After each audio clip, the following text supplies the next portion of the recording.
राधे राधे सभी को। आम्लिक एकादशी की व्रत कथा एवं विधि बताते हैं। जो प्राणी स्वर्ग और मोक्ष प्राप्ति की कामना रखते हैं उसके लिए फागुन शुक्ल पक्ष में जो पूर्ण नक्षत्र में एकादशी आती है उस एकादशी का व्रत अत्यंत श्रेष्ठ है। आम्लिक यानी आंवला को शास्त्रों में इसी प्रकार श्रेष्ठ स्थान प्राप्त है जैसे नदियों में गंगा को प्राप्त है और देवों में भगवान विष्णु को। विष्णु जी ने जब सृष्टि की रचना के लिए ब्रह्मा को जन्म दिया उसी समय उन्होंने आंवले के वृक्ष को जन्म दिया। आंवले को भगवान विष्णु ने आदि वृक्ष के रूप में प्रतिष्ठित किया। इसके हर अंग में ईश्वर का स्थान माना जाता है। आम्ल की एकादशी व्रत के पहले दिन व्रत की 10वीं की रात्रि में एकादशी व्रत के साथ भगवान विष्णु का ध्यान करते हुए सोना चाहिए। आम्ल की एकादशी के दिन सुबह स्नान करके भगवान विष्णु की प्रतिमा के समक्ष हाथ में तिल कुश मुद्रा और जल लेकर संकल्प करें कि भगवान विष्णु की प्रसन्नता एवं मोक्ष की कामना से आम्लकीय एकादशी व्रत रखता हूँ। मेरे यह व्रत संपूर्ण पूर्वक हो इसके लिए श्री हरि मुझे अपनी शरण में ले ले। आइए सुनाते हैं आम्लिक की एकादशी कथा।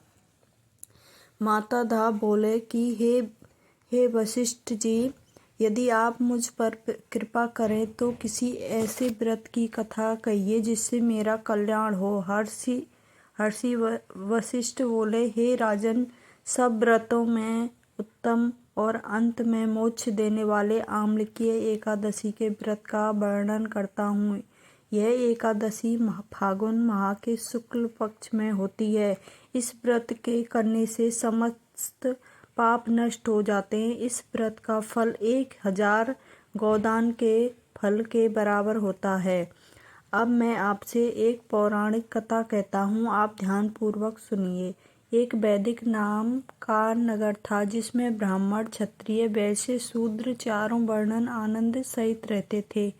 उस नगर में सदैव वेद ध्वनि गूंजा करती थी तथा पापी दुराचारी नास्तिक उस नगर में कोई नहीं था। उस नगर में चैत्ररथ नाम का एक चंद्रवंशी राजा राज करता था। वह अत्यंत विद्वान धार्मी था। उस नगर में कोई भी व्यक्ति दरिद्र और कंजूस नहीं था। सभी नगरवासी विष्णु भक्त थे और आबाल वृद्ध स्त्रियां पुरुष एकादशी का व्रत किया करती थी। एक समय फागुन मास के पक्ष शुक्ल पक्ष की आम्लकीय एकादशी आई। उस दिन राजा प्रजा तथा बाल वृद्ध सबने हर्षपूर्वक व्रत किया। राजा अपनी प्रजा के साथ मंदिर में जाकर पूर्ण कुंभ स्थापित करके धूप दीप निवेद पंचरत्न आदि से धाती आंवले का पूजन करने लगे। इस प्रकार स्तुति करने लगे, हे धात्री, तुम ब्रह्म स्वरूप हो, तुम ब्रह्मा जी द्वारा उत्पन्न हुए हो, समस्त पापों का नाश करने वाले हो, तुमको नमस्कार है। अब तुम मेरा अर्थ स्वीकार करो। तुम श्री रामचंद्र जी द्वारा सम्मानित हो। मैं आपकी प्रार्थना स्वीकार करता हूँ, अतः आप मेरे समस्त पापों का नाश करो। उस मंदिर में सब ने रात्रि को जागरण किया। रात के समय जब वहाँ बहेलियाँ आया तो अत्यंत पापी दुराचार था। वह उसने कुटुंब का पालन जीव हत्या करके किया था। भूख और प्यास से अत्यंत व्याकुल हुए बहेलिया इस जागरण को देखने के लिए मंदिर के एक कोने में बैठ गया। विष्णु भगवान तथा एकादशी महात्मा की कथा सुनने लगे। इस प्रकार अन्य मनुष्य भी शांति से उसने भी सारी रात जागकर बिता दी। प्रातः काल होते ही सब लोग अपने घर चले गए। बहेलिया भी अपने घर चला गया। घर जाकर उसने भोजन किया। कुछ समय बीतने के पश्चाताप उस बहेलिया की मृत्यु हो गई। मगर उस आम्लकीय एकादशी के व्रत तथा जागरण से उसने राजा विदुरथ के घर में जन्म लिया और उसका नाम वसुरथ रखा गया। युवा होने पर वह चतुर्गिनी सेना के सहित तथा धन धान से युक्त होकर 10,000 गांव का पालन करने लगा।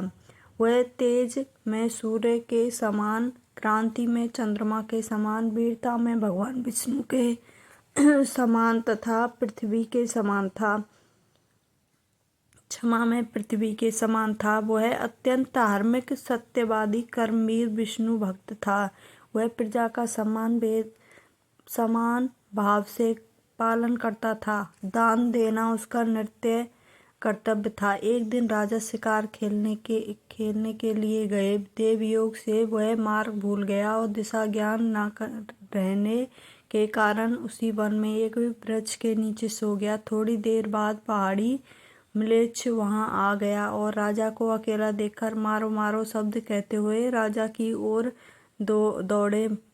म्लेच्छ कहने लगे कि इसी दुष्ट राजा ने हमारी माता, पिता, पुत्र, पौत्र आदि अनेक संबंधियों को मारा है तथा देश से निकाल दिया है, अतः इसको अवश्य मारना चाहिए। ऐसा कहकर वह म्लेच्छ उस राजा को मारने दौड़े और अनेक प्रकार के अस्त्र शस्त्र उसके ऊपर फेंके। वे सब अस्त्र शस्त्र राजा के शरीर पर गिरते ही नष्ट हो जाते और उसका भार पुष्प के फूल में प्रतीत होता। अब उन म्लेच्छों ने अस्त्र शस्त्र उल्टा उन्हीं पर प्रहार करने लगे, जिससे वे मूर्छित होकर गिरने लगे।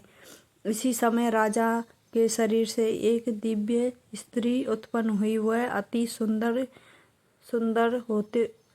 अत्यंत सुंदर होते हुए भी भ्रुकुटी टेढ़ी थी। उसकी आंखों से लाल लाल अग्नि निकल रही थी, जिससे वह दूसरों के काल के समान प्रतीत होती। वह स्त्री म्लेच्छ को मारने दौड़ने और थोड़ी ही देर में उसने सब म्लेच्छों को काल के गाल में पहुंचा दिया। जब राजा सोकर उठा तो उसने म्लेच्छ को मारा हुआ देखकर कहा कि इन शत्रुओं को किसने मारा है?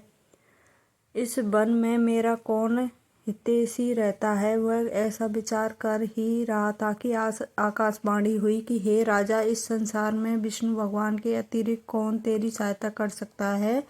इस आकाशवाणी को सुनकर राजा ने अपनी राज्य में आ गए और सुखपूर्वक राज्य करने लगे।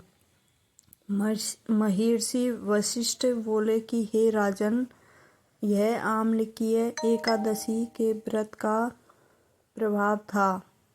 जो मनुष्य इस आम्लकीय एकादशी का व्रत करते हैं वो प्रत्येक कार्य में सफल होते हैं, अंत में विष्णु लोक को प्राप्त हो जाते हैं। जय हो विष्णु भगवान, जय हो।